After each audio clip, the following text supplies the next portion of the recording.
Good morning everyone, welcome to my channel study smart with R K.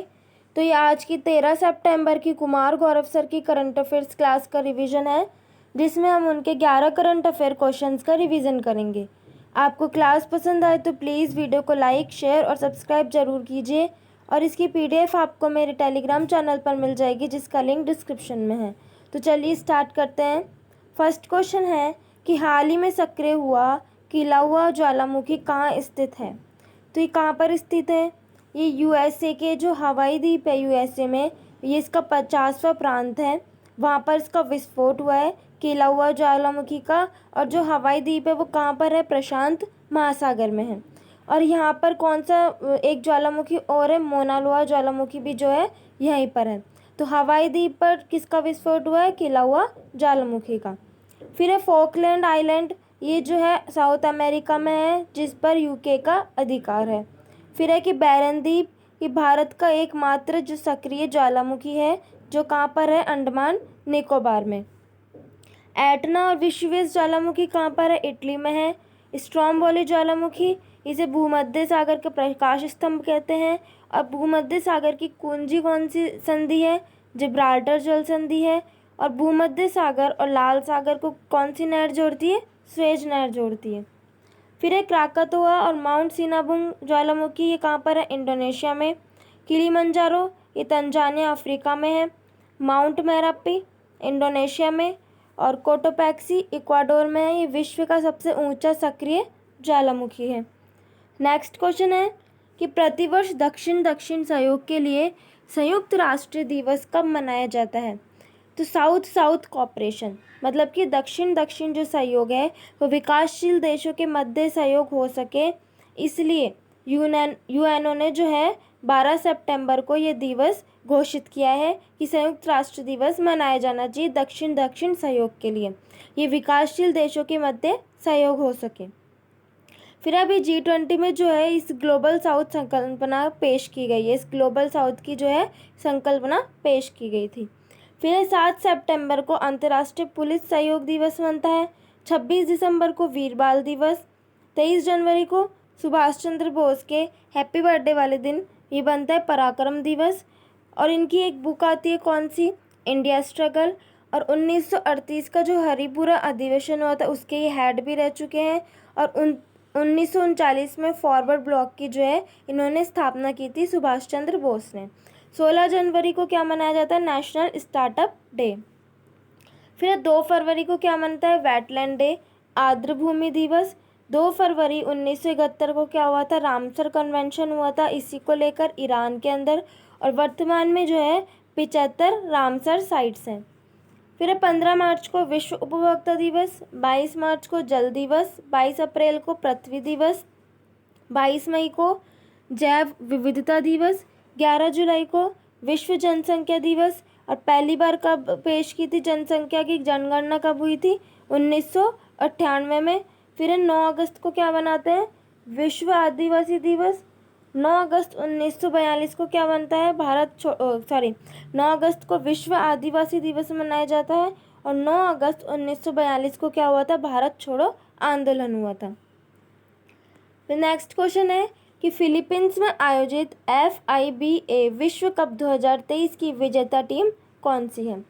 तो basketball world cup 2023 इसका ही जो 19वां क्रम है, इसका आयोजन जो फाइनल मैच का वो कहाँ पर हुआ है? मनीला, फिलीपींस के अंदर। और जर्मनी जो है इसमें विजेता रहा है और सर्बिया उपविजेता रहा है। और इसमें सबसे मूल्यवान खिलाड़ी कौन सा है? डेनिस श्रोडर, जो कि जर्मनी का है। और इसमें जो है 32 टीमों ने भाग लिया है और इसमें कौन जीता है? जर्मनी जीता है। सर्बिया की राजधानी क्या है? बेलग्रेड है, जो कि डैन्यूब नदी के किनारे है, जिसे ग्रीन रिवर भी कहते हैं डैन्यूब को। और सर्बिया और बेलग्रेड जो है यहाँ पर NAM गुट निरपेक्ष का 1961 में जो है पहला शिखर सम्मेलन हुआ था। जर्मनी की राजधानी क्या है? बर्लिन है।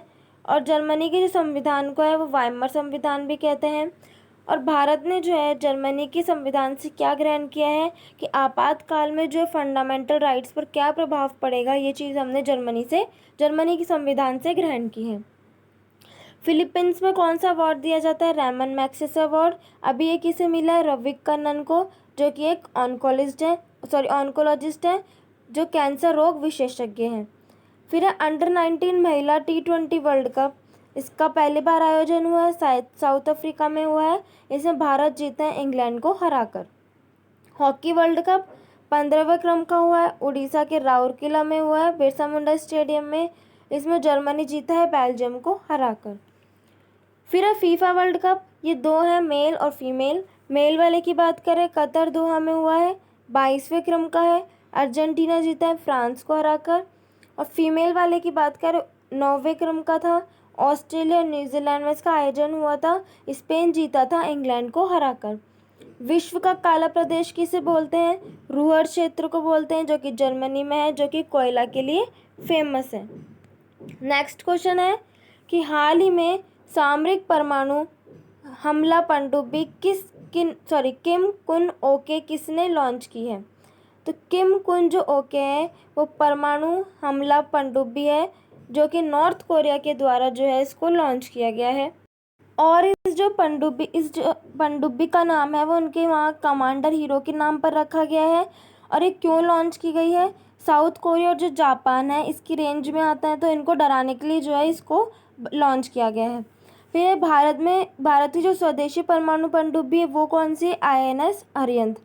फिर ईरान ने भी कौन सी मिसाइल लॉन्च की है? तो खैबर, फतेह और खुर्रमशहर। INS वागीर क्या है? ये प्रोजेक्ट 75 के तहत जो 5वीं पनडुब्बी है। टोटल जो 6 पनडुब्बियाँ हैं कौन कौन सी? कलवरी, खांडेरी, करंज, वेला, वागीर और वाकशीर। INS अर्नाला क्या है? ये एंटी सबमरीन शिप है जो कि चेन्नई में लॉन्च की गई है, चेन्नई से लॉन्च की गई थी। फिर प्रबल क्या है? ये एक लॉन्ग रेंज गन है जिसका निर्माण जो है कहाँ पर हुआ है? कानपुर में हुआ है। फिर INS महेंद्रगिरी, ये प्रोजेक्ट 17A के जो तहत है उसका 7वां जहाज है, जो कि उपराष्ट्रपति द्वारा इसको लॉन्च किया गया है। फिर वरुणास्त्र क्या है? ये एक हैवी वेट टॉर्पीडो है। नेक्स्ट है कि हाल ही में भारत के सर्वोच्च न्यायालय ने न्यायिक सहयोग के लिए किसके साथ समझौता ज्ञापन किया है? तो भारत के सुप्रीम कोर्ट ने जो है सिंगापुर के सुप्रीम कोर्ट के साथ न्यायिक समझौता किया है। भारत के सुप्रीम कोर्ट के मुख्य न्यायाधीश कौन है? DY चंद्रचूड़ है। और सिंगापुर के जो कौन है मुख्य न्यायाधीश? सुंदरेश मेनन है। इन्हें जो है अभी चीफ गेस्ट के रूप में भारत सुप्रीम कोर्ट के स्थापना दिवस पर इन्हें चीफ गेस्ट बनाया गया था। सिम्बैक्स जो है वो भारत और सिंगापुर के बीच में है अभ्यास। फिर सुप्रीम कोर्ट की बात करते हैं अब। तो सुप्रीम कोर्ट के लिए जो आर्टिकल 124 से 147 तक आते हैं भाग 5 के अंदर। अधिनियम कौन सा आता है? 1935 के अधिनियम से जो फेडरल कोर्ट की स्थापना की जाती है और 28 जनवरी 1950 से इसका कार्य शुरू होता है। इसकी स्थापना के समय जो है एक तो मुख्य न्यायाधीश और जो 7 है वो अन्य न्यायाधीश थे। भारत के पहले मुख्य न्यायाधीश कौन थे? HJ कानिया। अब देखते हैं कि सुप्रीम कोर्ट एक अभिलेख न्यायालय, ये कौन से आर्टिकल में? आर्टिकल 129 में।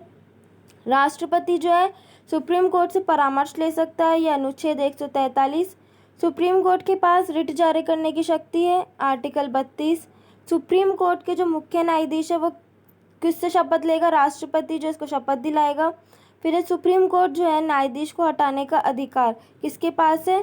संसद के पास है। और सुप्रीम कोर्ट जो है अपने निर्णय का रिव्यू कर सकता है, ये कौन से आर्टिकल में? आर्टिकल 137 में। फिर एकमात्र व्यक्ति जो भारत के राष्ट्रपति, उपराष्ट्रपति और सुप्रीम कोर्ट के मुख्य न्यायाधीश भी रह चुके हैं वो कौन है? मोहम्मद हिदायतुल्ला। फिर ई प्रवेश पास के लिए कौन सा ऐप बनाया गया है? सुस्वागतम ऐप। संवैधानिक उपचारों का अधिकार, ये कौन से आर्टिकल में? 32 में है। डॉक्टर भीमराव अम्बेडकर ने इन्हें संविधान की आत्मा कहा है इसको। नेक्स्ट है कि हाल ही में खाद्य और कृषि संगठन ने किसानों के अधिकारों पर पहली वैश्विक संगोष्ठी का आयोजन कहाँ किया है? तो FAO और जो कृषि मंत्रालय है, कृषि मंत्रालय के मंत्री कौन है? नरेंद्र सिंह तोमर हैं। इन्होंने किसानों के अधिकारों के लिए जो पहली वैश्विक संगोष्ठी का आयोजन कहाँ किया है? न्यू दिल्ली के अंदर। और इसका शुभारंभ राष्ट्रपति द्रौपदी मुर्मू द्वारा किया गया है। अब FAO की बात करें, इसकी स्थापना 16 अक्टूबर 1945 को होती है। 16 अक्टूबर को वर्ल्ड फूड डे मनाया जाता है। इसका हेडक्वार्टर कहाँ है? रोम, इटली के अंदर। COP 15 ये कहाँ हुआ था? मॉन्ट्रियल कनाडा में। और G7 कहाँ पर हुआ है? जापान के हिरोशिमा में। यूरिया गोल्ड क्या है? मिट्टी में सल्फर की कमी दूर करने के लिए इसको लॉन्च किया गया राजस्थान में पीएम द्वारा। विश्व मसाला कांग्रेस, इसका आयोजन कहाँ होगा? भारत के अंदर होगा, मुंबई में। फिर है HD3385, ये क्या है? गेहूं की एक नई किस्म है। मोटे अनाज का उत्कृष्टता केंद्र कहाँ पर है? हैदराबाद में है। नेक्स्ट क्वेश्चन है कि भारत ने किस देश के साथ इंफ्रास्ट्रक्चर फाइनेंसिंग ब्रिज का शुभारंभ किया है? तो किस देश के साथ? भारत और यूके के बीच में इसका शुभारंभ हुआ है। और इसका शुभारंभ हुआ क्यों है?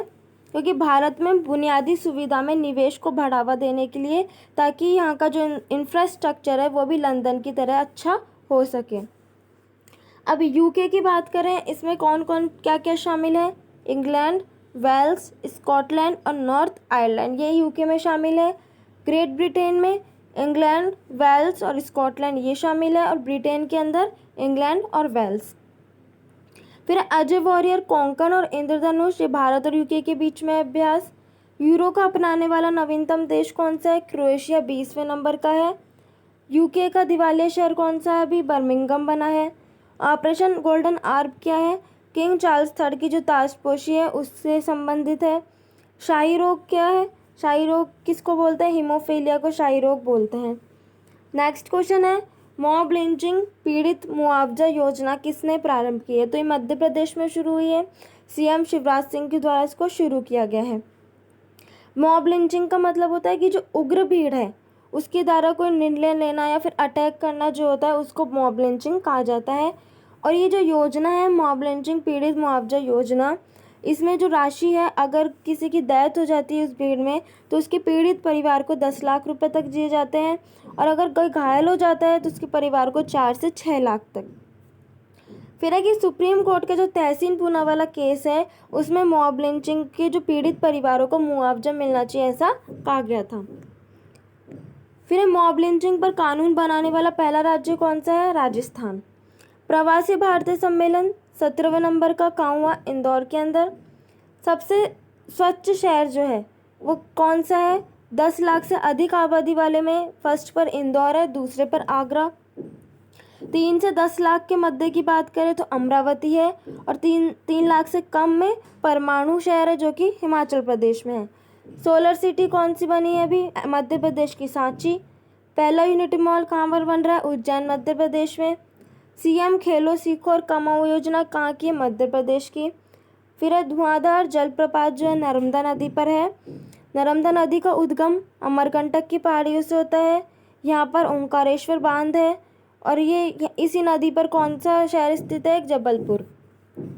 नेक्स्ट क्वेश्चन है, एशियाई तटरक्षक एजेंसियों के प्रमुखों की 19वीं बैठक का आयोजन कहाँ किया गया है? कहाँ किया गया? इस्तांबुल, तुर्की के अंदर। तो एशियन कोस्ट गार्ड एजेंसी, इसकी 19वीं बैठक का होस्ट कौन है? इस्तांबुल, तुर्की है। भारत की तरफ से इसमें जो राकेश पॉल जो कि आईसीजी के महानिदेशक हैं उन्होंने भाग लिया है। आईसीजी मतलब इंडियन कोस्ट गार्ड। और 2022 में ये कहाँ हुआ था? न्यू दिल्ली के अंदर। ऑपरेशन दोस्त तुर्की और सीरिया में चलाया गया है।